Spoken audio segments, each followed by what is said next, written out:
Si vos dejaras de trabajar hoy, ¿por cuánto tiempo crees que podrías mantener tu estilo de vida actual? Bienvenidos al segundo episodio de Más que tu espacio, un podcast de Matiz Inmobiliaria. Mi nombre es Diego Valencia y hoy tengo la gran fortuna de compartir este espacio con un gran profesional, una excelente persona, Steve Sánchez, que nos va a hablar de un tema muy importante y que de seguro nos va a servir a todos: cómo tomar el control de nuestras finanzas personales. Steve, bienvenido a este espacio, de verdad qué gustazo tenerte acá en Matiz Inmobiliaria. No, Diego, a usted muchas gracias por la invitación y a todos los que claramente nos están escuchando. Ustedes se preguntarán, bueno, ¿y quién es Steve? ¿Por qué nos va a hablar de finanzas? Para esto sí me voy a tomar el atrevimiento de leer un poquito. Steve es administrador financiero, especialista en gerencia de proyectos, magíster en finanzas y la cuñita es nuestro gerente en Matiz Inmobiliaria. Steve, cuéntanos qué vamos a descubrir hoy en este podcast de Matiz. Bueno, hoy vamos a descubrir algo realmente enriquecedor y son las finanzas personales, ¿cierto? Hoy vamos a mirar que no son tan complicadas como parecen y vamos a analizar que con un poco de disciplina, con un poco de orden y teniendo claro algunos conceptos puntuales, podemos claramente lograr llegar a esa libertad financiera que todos deseamos a través de un flujo indicado en nuestras finanzas personales. Excelente, Steve, muchas gracias. Previamente y detrás de cámara nos contabas que para definir nuestro norte hay dos aspectos claves, que son el ahorro y las metas. Completamente, Diego. El ahorro son todos aquellos dineros que nosotros tenemos a disposición que a través de los recursos que a nosotros nos ingresan, nóminas, rentas, inversiones, nos queda ese pedacito que nos permite a nosotros, obviamente, empezar a generar como, digamos, usualmente lo indicamos o comúnmente lo decimos, que son esos colchoncitos, ¿cierto? Pero esos ahorros no pueden estar ahí estáticos o quietos, sino que deben ir adecuados a esa meta. Todo ahorro debe tener un propósito, todo ahorro debe tener una meta y esas metas también deben conllevar un tiempo, una forma, un objetivo que me permita a mí poder identificar para qué estoy ahorrando y cuándo voy a disponer también de esos. Perfecto, aquí vamos sumando conceptos. La ventaja que tenemos es que podemos devolvernos en el video, escucharlo cuantas veces queramos, si de pronto nos quedan dudas. Ahora hablemos de dos temas también muy importantes: los ingresos y los gastos. Ese sí es un tema bastante importante e interesante. A ver, Em, a nosotros, desde pequeños, considero que siempre nos han tenido que enseñar sobre finanzas personales. Mm, Cuando empezamos nuestra vida laboral, o incluso desde pequeños, empezamos a recibir dinero. Y este dinero se va convirtiendo para cada uno de nosotros en esos ingresos. Pero no nos enseñaron a que de esos ingresos, como lo hablábamos ahora, también debemos ahorrar, ¿cierto? Sino que inmediatamente esos ingresos los vamos a trasladar a resolver una necesidad, que esa necesidad hoy en día se denomina un gasto, bien sea porque tengamos gastos fijos como temas de servicios, arriendos, todo un tema de canasta familiar, o superfluos, que son aquellos que nacen normalmente porque yo debo o deseo generar, pues obviamente, un mejor estilo de vida, o calidad de vida, o simplemente por un gasto común que yo quiera tener, ¿cierto? Los ingresos y los gastos siempre van a ir de la mano, pero digamos que como regla no fija, pero sí como un tip importante a tener en cuenta y que comúnmente también se habla, y es que la idea es que podamos nosotros tener la capacidad de gastar menos de lo que ganamos, ¿cierto? Pero pasa lo contrario, ¿cierto? Gasto más de lo que gano y ahí es cuando las finanzas se van volviendo un poco difíciles o dispendiosas. El ingreso puntualmente, Diego, es todo aquel dinero o recurso que a mí, a través de un ejercicio, a través de un tema de nómina, a través de un tema de rentas, a través de un tema de inversiones, me ingresan a mí para poder solventar una necesidad. Y ese gasto es donde tenemos que poner cuidado porque el gasto es aquel ejercicio donde finalmente el recurso eh, no necesariamente se invierte, sino que finalmente se da para, digamos que resolver una necesidad, pero a veces se nos van los ojos en esos gastos y es donde tenemos que ser muy claros y también tener esas metas y esos objetivos de cómo yo mi ingreso, mi recurso lo voy a disponer en lo que usualmente hago. Hay un ejercicio, Steve, muy práctico, muy bueno que tú manejas, mi registro de gastos mensuales. Cuéntanos de este ejercicio, Steve. Bueno, digamos que el registro de gastos mensuales, que yo diría que puede ser en ambos, tanto el registro de ingresos como el registro de gastos. Este ejercicio es muy importante porque lo que nos permite es identificar efectivamente eso, tanto los ingresos que tengo como los gastos, clasificarlos por categorías, sumar y analizar los mismos para poder determinar cómo voy yo dentro del mes a efectuar realmente las inversiones que estoy realizando o los gastos que estoy realizando. Por ejemplo, nosotros tenemos o deberíamos tener la capacidad de decir, venga, ¿cuáles son mis ingresos? Mis ingresos hoy normalmente son todos los que yo genero a través de mi actividad laboral. Si yo soy un empleado, si yo soy independiente, si yo soy un inversionista o un rentista de capital, ¿cuál es ese ingreso y cuánto equivale ese ingreso? A veces, uno de los, digamos, errores más comunes que tenemos en las finanzas personales es no tener claras las cifras. Y esa claridad en las cifras nos permite a nosotros tener el control.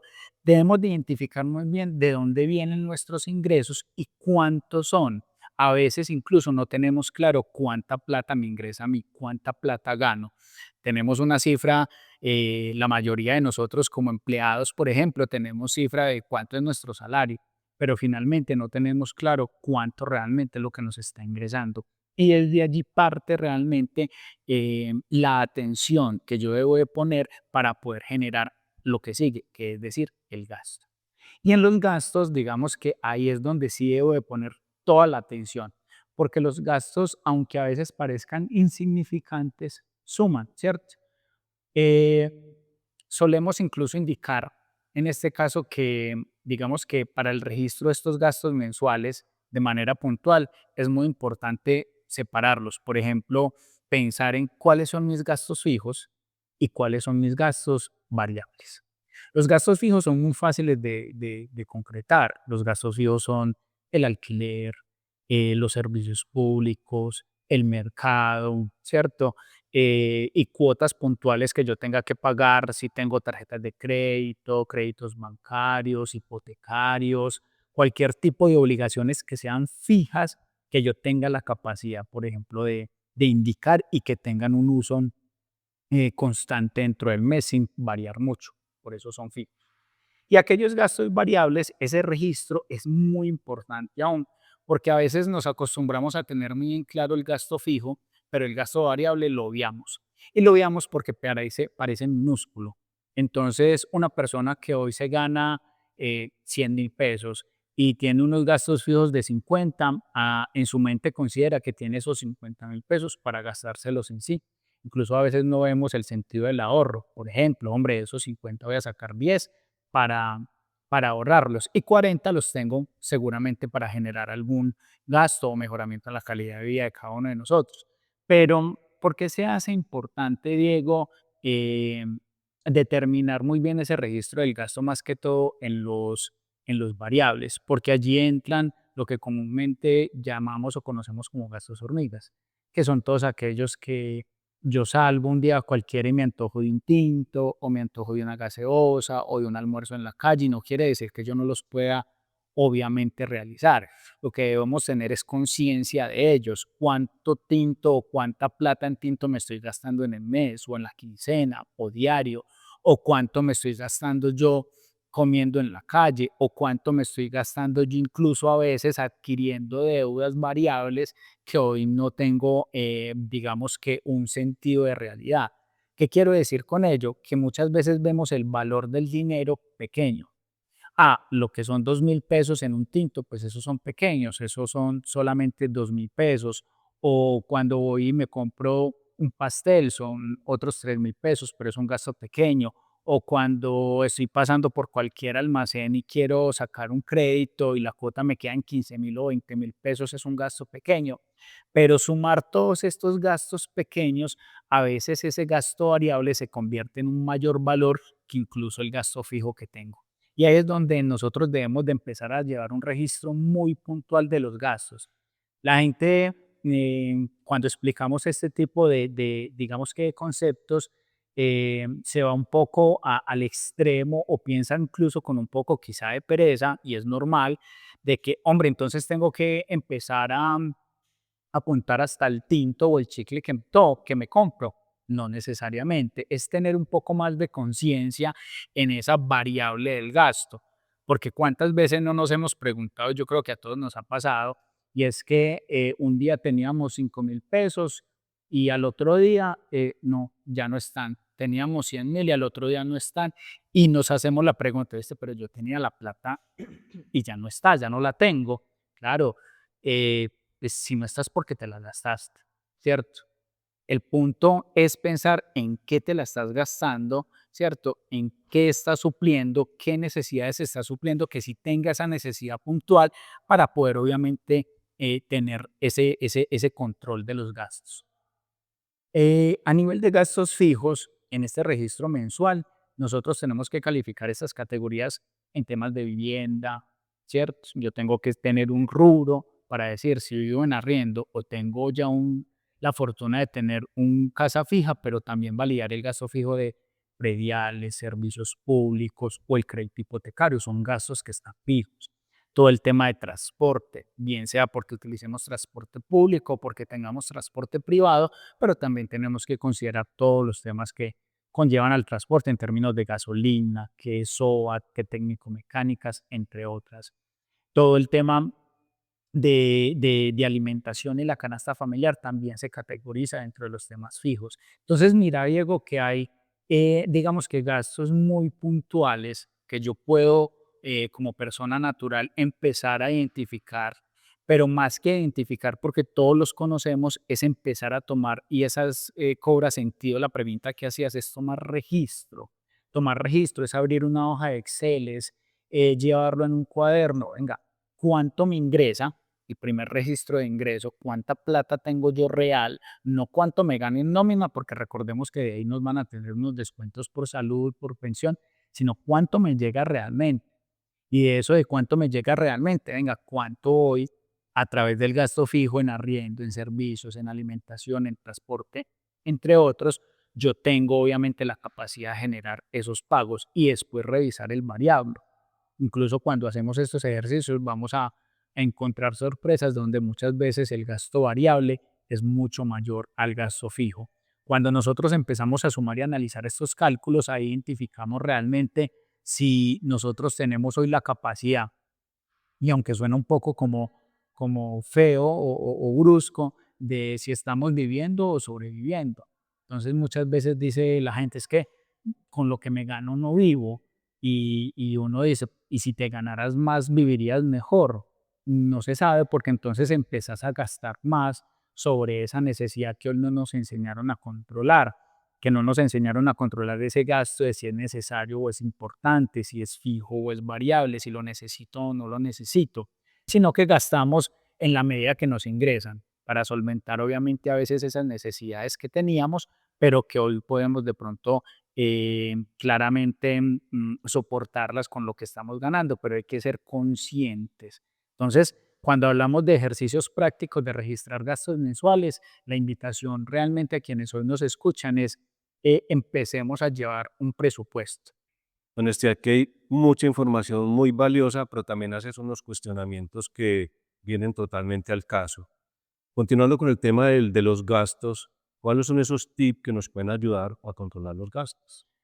Bueno, tips hay muchos y dependen claramente de las necesidades de cada uno, pero digamos que cuando uno los engloba o, o, o mira de una manera un poco más, digamos que disciplinada financieramente hablando, hay unos temas que podemos trabajar. El primero y muy importante que lo mencionábamos ahora, Diego, es identifique su ingreso, identifique su gasto, es lo primero, es decir, ten presente qué te ingresa y ten presente qué te gastas. A veces uno le puede hacer las preguntas a las personas, hagámonos nosotros mismos. Si yo hoy te preguntara, ¿sabes exactamente cuánta plata estás debiendo? Sabríamos.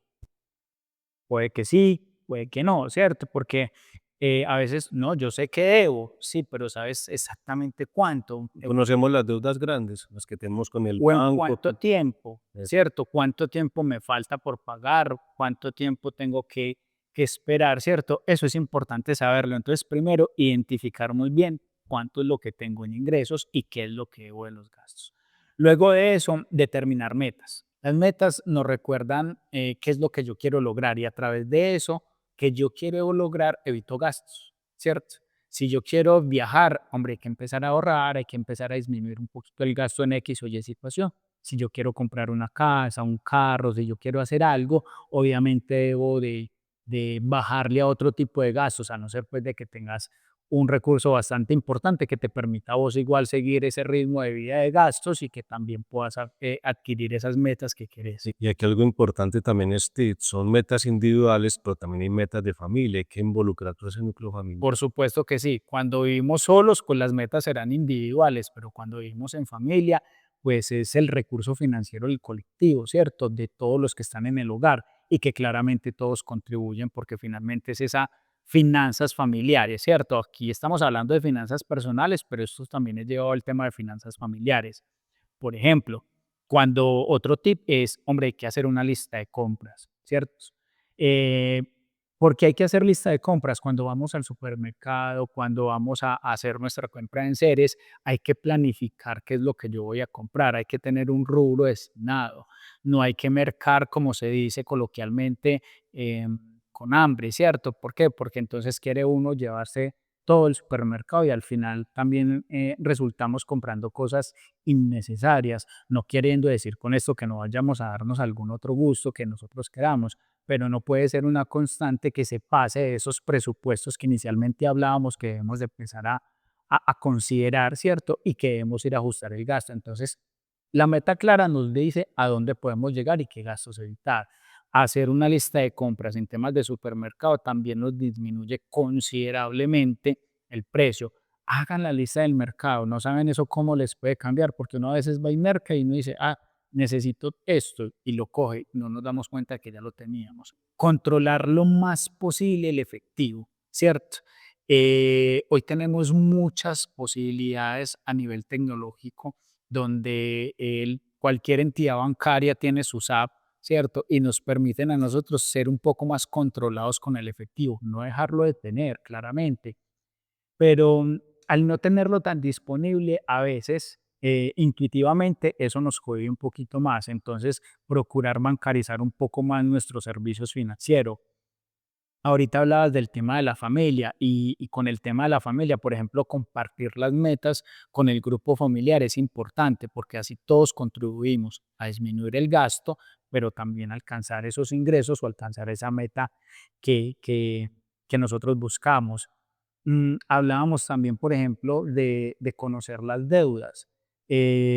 Algo muy importante que cuando uno hace el uno a uno con algunas personas que les estamos ayudando a reorganizar financieramente sus esquemas o sus estructuras financieras, se da uno cuenta de que no revisamos los extractos. Entonces, hacemos préstamos, tarjetas de crédito, créditos bancarios, en cooperativas, X, pero no revisamos el extracto.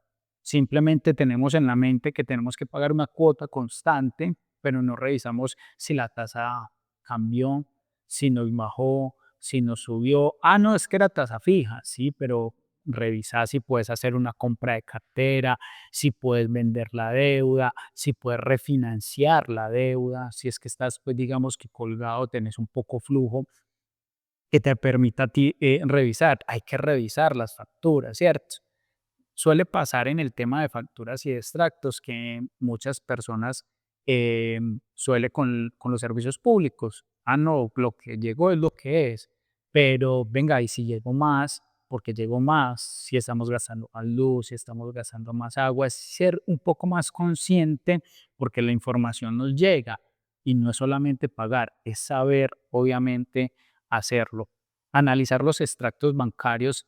Acá hay un tip muy, muy, muy importante en relación al sector financiero y es que hay que revisar los extractos bancarios porque aunque hayamos adquirido deuda a una tasa fija, es importante mirar cuánto hemos reducido la deuda y si incluso hay alternativas de compra de cartera de otros tipo de bancos con una tasa mucho más inferior. Esto claramente tiene mucho de fondo para poder hacer unos análisis importantes y que sí valga la pena generar esos cambios, pero eso hay que hacerlo y revisarlo. O con las tarjetas de crédito. Sabemos que hoy de pronto el Banco de la República viene bajando las tasas de intervención, entonces los bancos también las bajan, ¿cierto? Las tasas interbancarias y a veces las tarjetas de crédito también bajan esas tasas, que son las tasas más altas que tenemos a nivel financiero en el mercado, fuera de la usura. Entonces, no es solamente recibir el extracto, sino que claramente revisar y mirar, vení, esta tasa está muy alta, la puedo bajar, por renegociar la deuda. Es muy importante no solamente, Diego, pagar, sino revisar qué estás pagando. Esto es un tip que siempre doy y que a veces genera un poco de repelo porque la gente cree que cuando yo hablo de descuentos está como asociado a que, ay, no, si yo voy a comprar en descuentos porque no tengo plata. No, comprar en descuentos antes te genera ese beneficio de no pagar más. Aprovechen los descuentos. Eso es un tip financiero que les doy. Mucho los descuentos. Las tarjetas de crédito generan muchos descuentos y algunos beneficios. Algunos bancos cuando tenés créditos también. Hay muchas promociones. Aprovechar esas nos permite también adquirir ciertos bienes y servicios que no iban a ser al precio del 100, pero sí nos permiten a nosotros generar obviamente un disfrute de los mismos a un menor precio. Endeudarse a altas tasas de interés es el peor negocio que podemos hacer. Que hayan momentos que toque claramente volver a reevaluar esos créditos. Si hoy todos los que nos están escuchando tienen hoy créditos con bancos, con entidades, con cooperativas, con cualquier persona o entidad que les haya hecho un crédito, revíselo. Cuánto deben, cuánto les falta y si pueden refinanciarlo o si pueden simplemente volver a generarle un impulso, un retanqueo a ese crédito a fin de bajar tasas, ¿cierto? Aumentar flujos, porque lo que necesitamos como finanzas personales es flujo. ¿Y qué es flujo? Plata, bien sea en las billeteras virtuales, en efectivo, en nuestras cuentas bancarias, pero lo que necesitamos es la disponibilidad de flujo, perdón. Y algo muy importante y es que hay que controlar el impulso de compra compulsiva, ¿cierto? Es muy difícil. Es muy difícil porque cuando no tenemos una buena base de finanzas personales, cuando siento que tengo la capacidad de generar un poco más ingresos, lo primero que se nos viene a la mente a nosotros es voy a ir a comprar esto, ¿cierto? Lo primero que pienso es, me llegó una plata adicional, ¿cómo me los gasto? No pienso en cómo invertirlos o dejarlos en un ahorro o qué voy a pagar, no, es cómo me los gasto. No digo que todos claramente, pero la mayoría de personas piensan de esta manera. Entonces, no generemos esas compras compulsivas, generemos compras con conciencia, determinando realmente si yo lo necesito, si no lo compro. A veces esas preguntas parecerían obvias, pero venga, y si no lo compras ya, ¿qué pasa? Ah, no, no, pues no pasa nada, entonces no es realmente necesario, ¿cierto? Esto raya un poco porque es muy de cada una de las personas que hoy nos puedan estar escuchando, porque a veces es esa necesidad de generar esas compras, pero ahí es cuando vamos bajando realmente esos gastos, Diego, y podemos empezar a analizar realmente con esos dineros y esos recursos que nos están llegando, qué hacer. Para finalizar, como tip financiero, es importante que tengamos en cuenta que cuando tenemos un ingreso o un recurso adicional, consideremos antes de gastarlo en qué invertirlo, ¿cierto? O qué puedo hacer con este dinero que no genere un gasto, sino que empiece a generar un ingreso pasivo. Ese es el siguiente paso que nosotros como personas a nivel de estas capacitaciones de finanzas personales debemos considerar que tengo ingresos, que tengo de gastos y lo que tenga además, cómo puedo empezar a generar inversiones, si queremos llamarlo de esta manera, que me permitan a mí hacer estos ingresos pasivos. Aquí mencionaste un tema, una palabra clave muy importante que probablemente la hemos escuchado, a algunos nos da como susto, como que eso sí es para mí, como que eso es muy para gente muy experta, las inversiones. Hablemos un poquito, Steve, de cómo esas inversiones se relacionan con las finanzas personales. Bueno, yo creo que lo primero que hay que entender es que la inversión como tal es aquello que no es el recurso que yo no destino para algo inmediato, sino que guardo para generar ingresos futuros, ¿cierto? La inversión siempre debemos considerarla como un ingreso a futuro.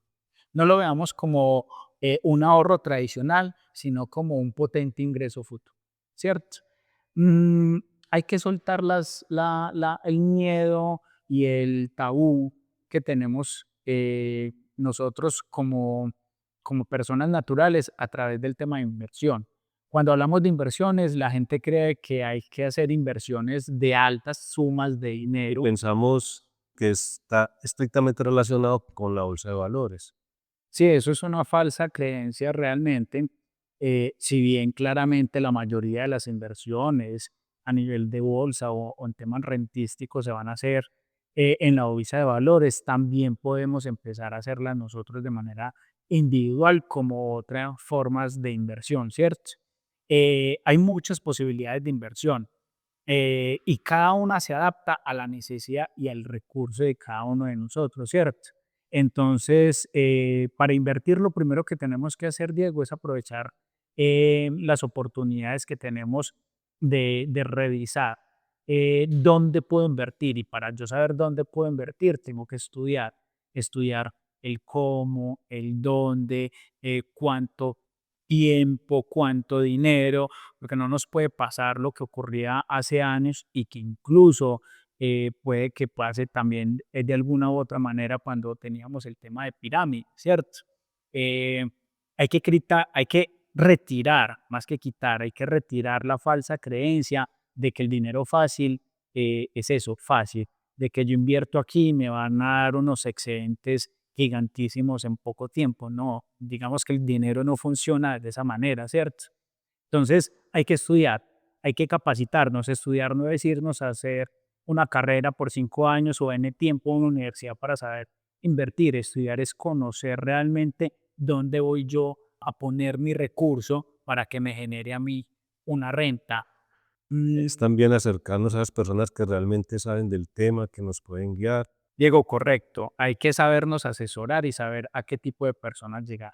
Sin embargo, como tips puntuales, hay muchas formas de invertir.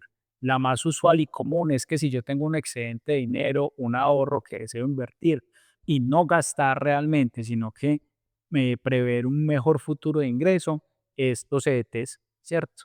Cualquier banco o entidad financiera o cooperativa sirven para depositar estos CDTs, que son depósitos a término fijo, ¿cierto? Y generan una rentabilidad.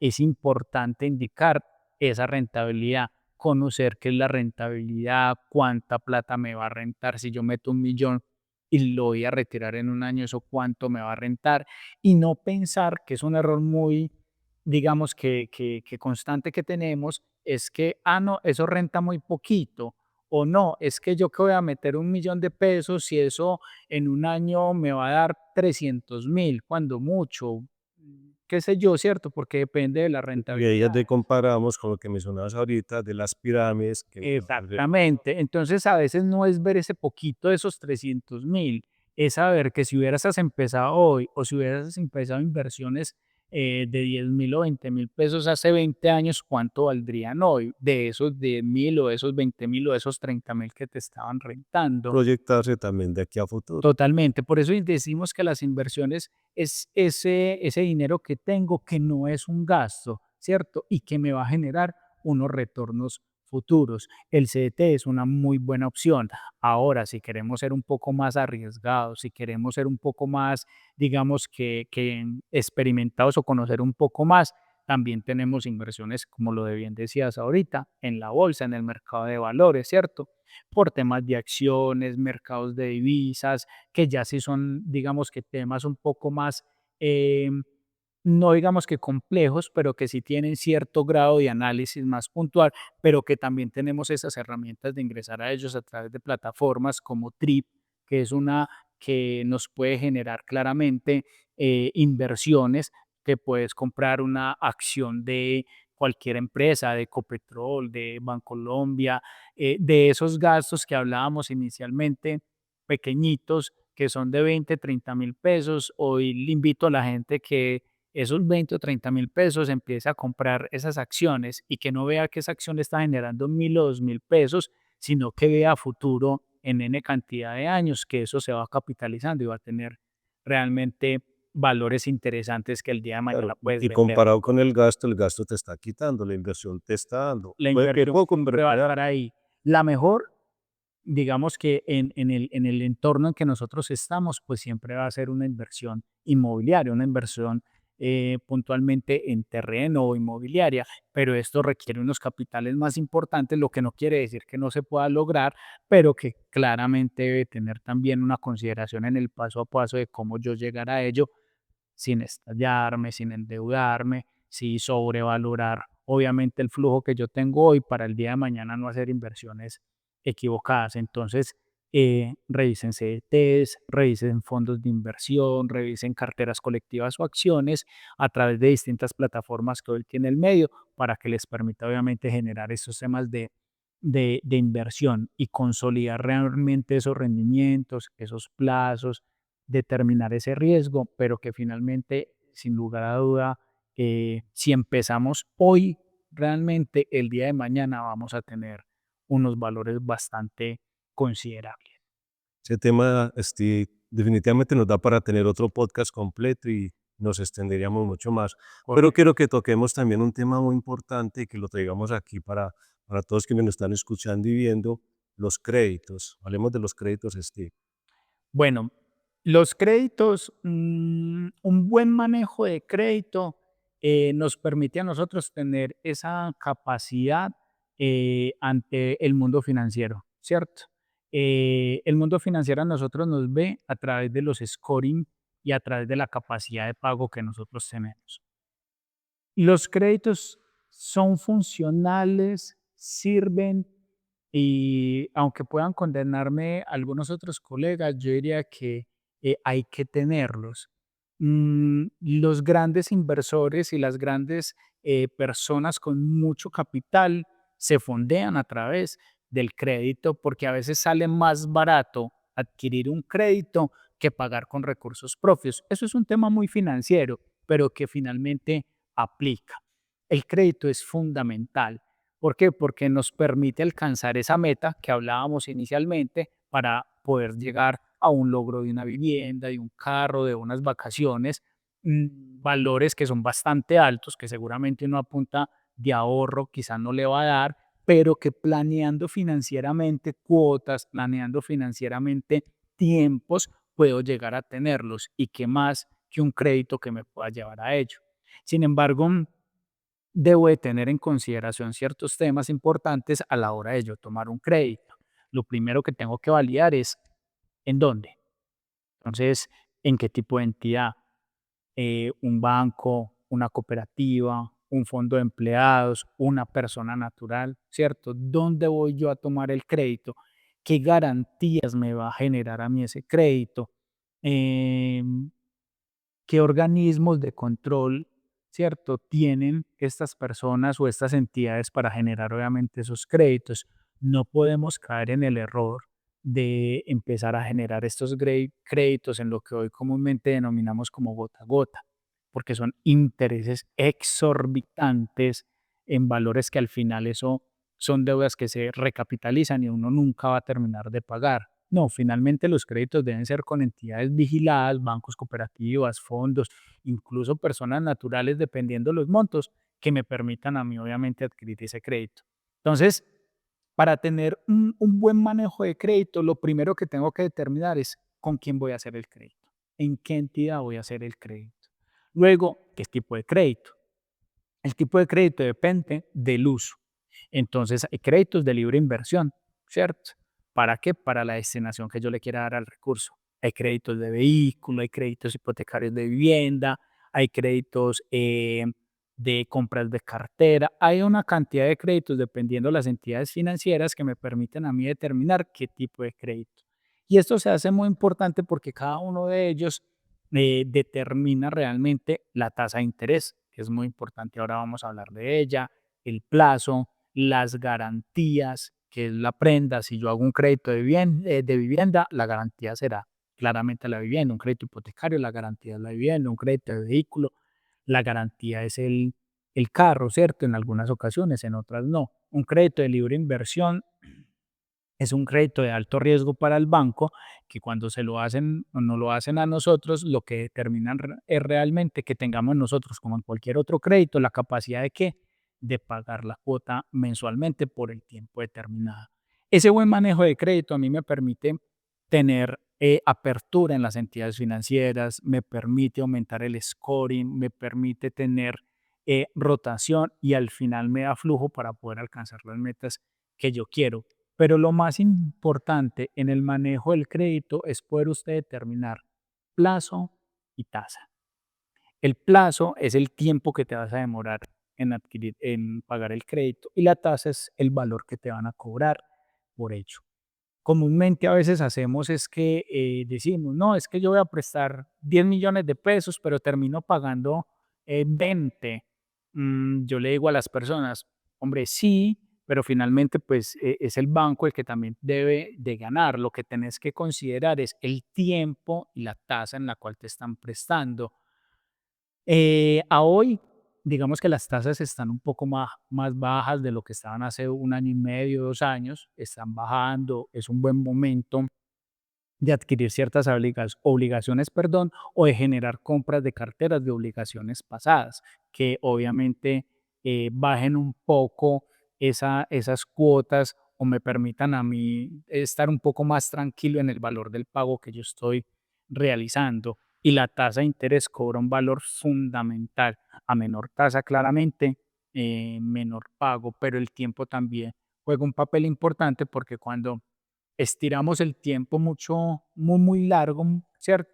La tasa claramente sigue siendo la misma, la cuota es más bajita, pero vas a pagar al final del ejercicio mucho más dinero.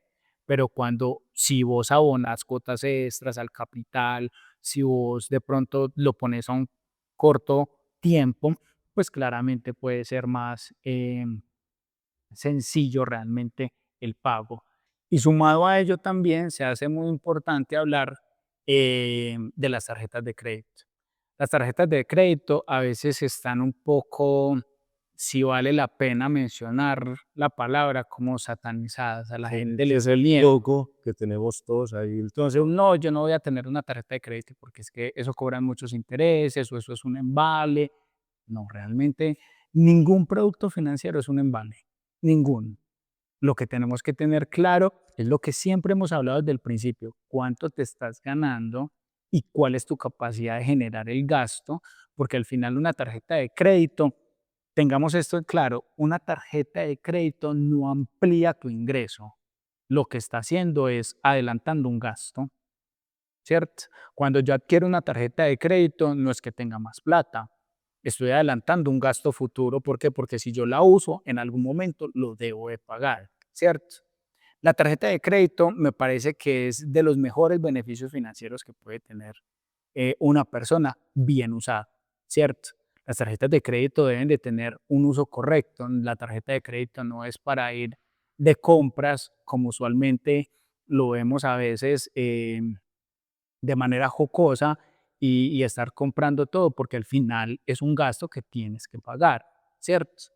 Hay que tener muy en cuenta las cuotas, el periodo, el plazo y tener en cuenta que la tarjeta de crédito es aquella que maneja a nivel bancario la tasa más alta, por debajo solamente de la tasa de usura. Entonces, claramente tenemos que tener control de ese gasto, ¿cierto? Hay que usarla de manera correcta. Normalmente a nivel financiero uno dice que las tarjetas de crédito, el plazo depende del artículo comprado. Hombre, si tú te vas a comprar un par de tenis que valen 600.000 pesos y los tenis te duran un año, entonces llévelo a un año, ¿cierto? O un televisor, un electrodoméstico, llévelo a un año, a 2 años, en el tiempo que dure la vida útil del artículo que estás comprando. Pero si estás comprando temas muy puntuales, o entre comillas que no son tan necesarios, tratemos de que esos gastos se vayan siempre a una cuota. Recordar también a todos los que nos están escuchando que las compras de tarjetas de crédito a una cuota no generan intereses. Incluso hay tarjetas de crédito que dependiendo el tipo de artículo, a un tiempo estimado, tampoco generan intereses. Hay que estar pendiente de ese tipo de, digámoslo, de promociones o descuentos que hablábamos anteriormente para poder aprovechar esto. Las tarjetas de crédito no son malas.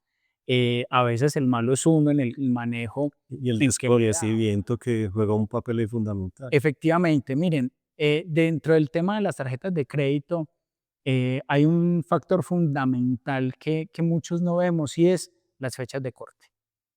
Algo tan importante en las tarjetas de crédito es la fecha de corte. ¿Cómo así? Sí, tu tarjeta de crédito te permite a ti fondearte casi que 30, 45 días con la plata del banco, porque si la tarjeta de crédito, eh, digamos que la fecha de corte es el 15 de cada mes, ¿cierto?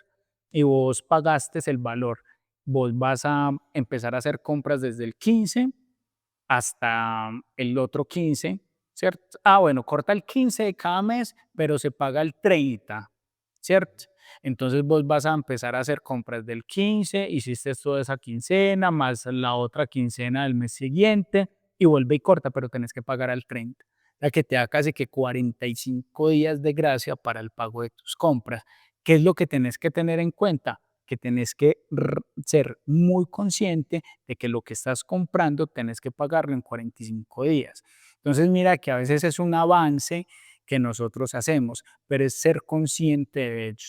Una tarjeta de crédito no es un mal producto, lo que pasa es que tenemos que tener una perspectiva a futuro de qué es el gasto que yo voy a hacer, ¿cierto? Considerar muy bien esas compras con tarjetas de crédito es como si estuviera usando dinero real, que yo pago ya y también tengo que pagar en algún momento y no llevarlas al límite para que al final de cuentas tampoco nos veamos nosotros tan ahorcados cuando vamos a empezar a pagar esas cuotas que realmente son altas, pero por eso la invitación es llevemos todo a una y lo que no podamos llevar a una, llevémoslo al máximo uso del bien que estamos comprando.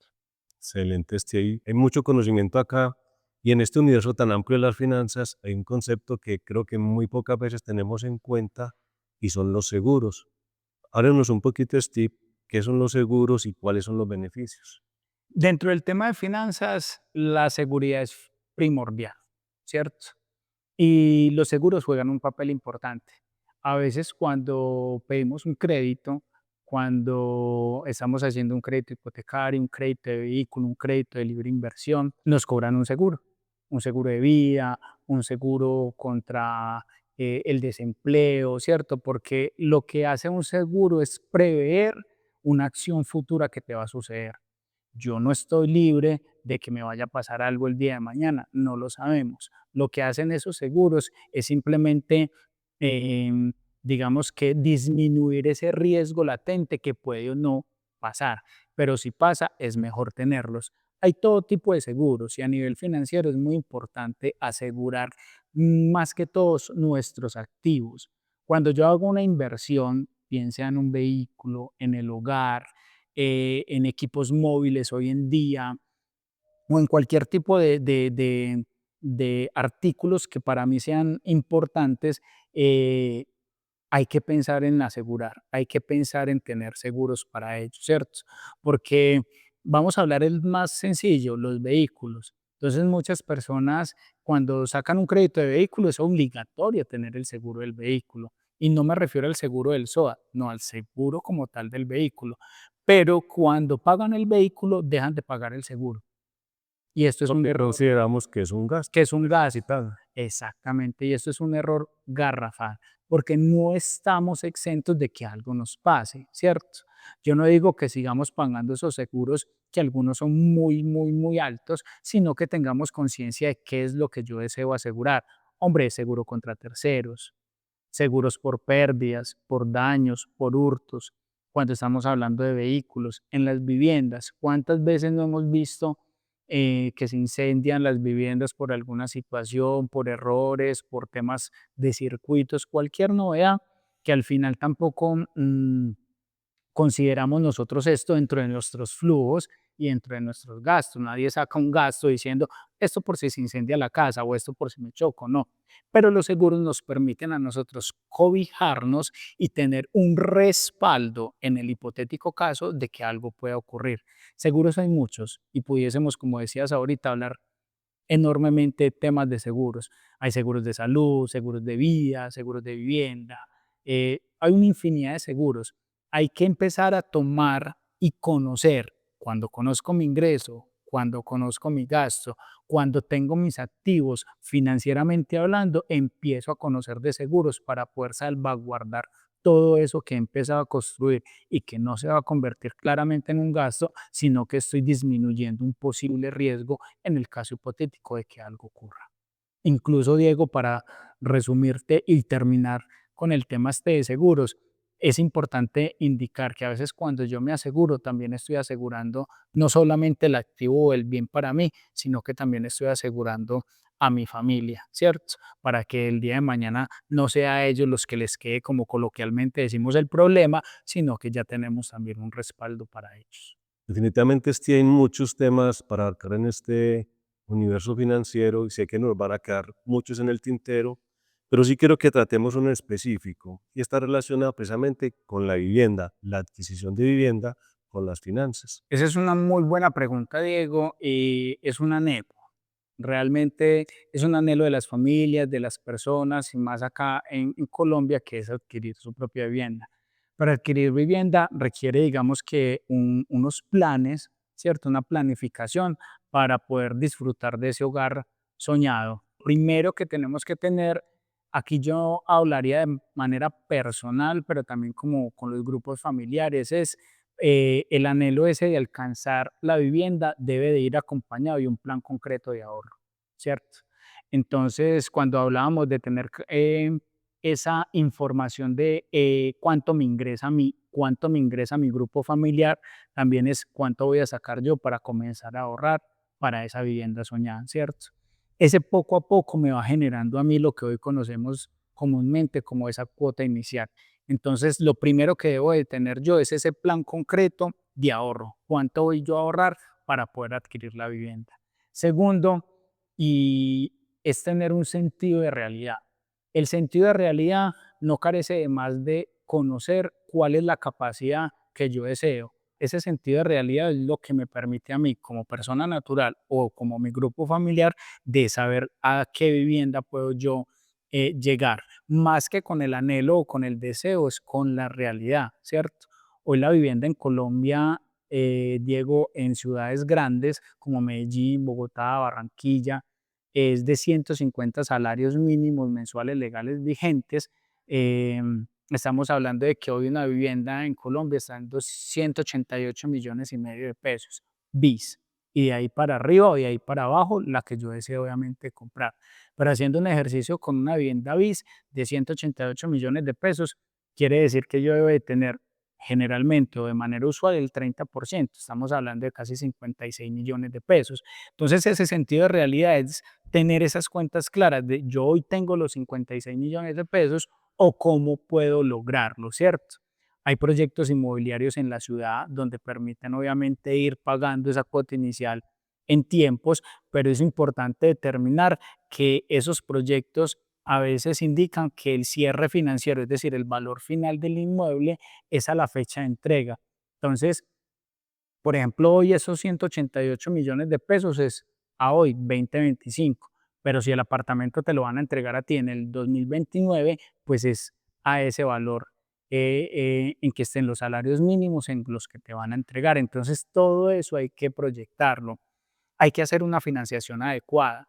Esa financiación adecuada es con quién yo voy a hacer el crédito hipotecario.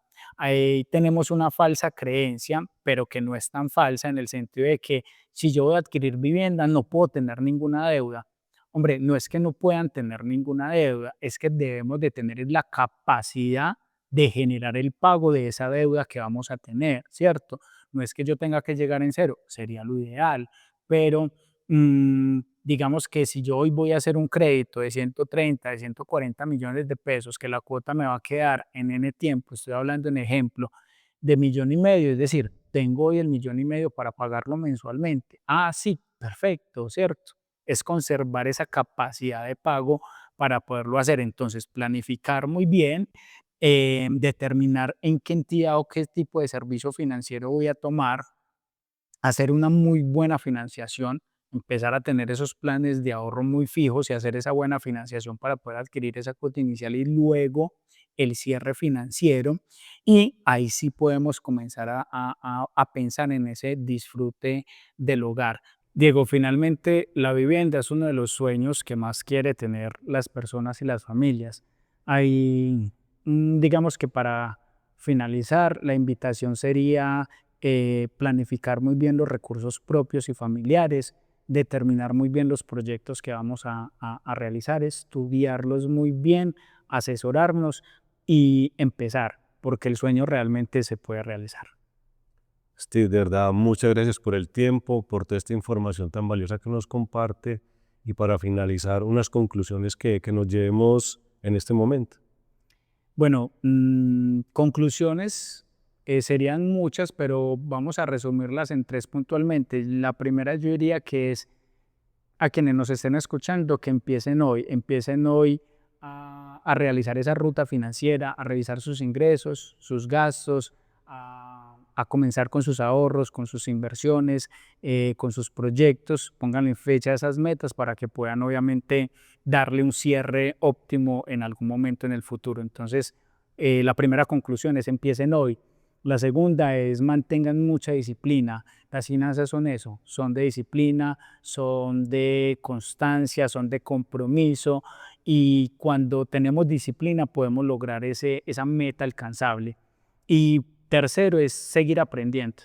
Las finanzas no es una verdad absoluta, es un aprendizaje constante porque en estos mundos hoy cambiantes tecnológicos, con IAs, con una cantidad de información, pues las finanzas siempre van a jugar un papel importante, aunque uno no crea que hay noticias que no lo vayan a afectar a uno económicamente hablando, sí nos afectan. Entonces, seguir aprendiendo, seguir estudiando para tomar decisiones con conciencia, eso nos permite realmente tener control de nuestras finanzas y saber hacia dónde va nuestro ingreso y nuestro gasto. Acá cerramos nuestro podcast. A ustedes muchas gracias. Steve, muchas gracias por acompañarnos. No, a vos, Diego, por invitarnos. Espero esta información les sirva a todos de valor. Muchas gracias. Y si quieres continuar mejorando tus finanzas personales, escríbenos al interno o mira acá en la descripción donde te dejaremos una plantilla para manejar mejor tus finanzas personales.